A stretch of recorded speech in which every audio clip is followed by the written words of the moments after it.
একটু খেয়াল করে শুনেন। নুপুরের দাম লাখ টাকা হলেও তার স্থান হচ্ছে পায়ে, আর টিপের দাম মাত্র 1 টাকা হলেও তার স্থান কপালে। ইতিহাস সাক্ষী, লবণে কখনো পোকা ধরেনি, কিন্তু মিষ্টিতে প্রতিদিনই ধরে, আবার পিঁপড়াও ছাড়ে না। মানুষ সোজা পথে চলতে চায় না, বাঁকা পথেই আগ্রহ বেশি।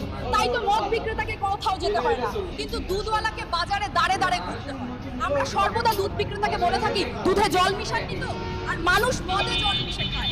আজ পর্যন্ত মানুষকে এতটুকুই চিনলাম। কচু পাতা দেখেছেন নিশ্চয়ই, ওপরে সবুজ আর ভেতরে চুলকানিতে ভরা। ঠিক তেমনি কিছু মানুষ আছে, বাইরে থেকে দেখতে ভীষণ সুন্দর পরিপাটি, কিন্তু ভেতরটা আবর্জনায় ভরা। সাপ দুধ খেয়ে বিষ উগড়ে দেয়, আর গরু ঘাস খেয়েও দুধ দেয়। সুতরাং দোষটা খাবারের নয়, পার্থক্যটা স্বভাবের। নিজের যোগ্যতা নিয়ে কখনো অহংকার করবেন না। মনে রাখবেন, পাথর কিন্তু নিজের ওজনের জন্য জলে ডুবে যায়। কি আজব দুনিয়া জানেন?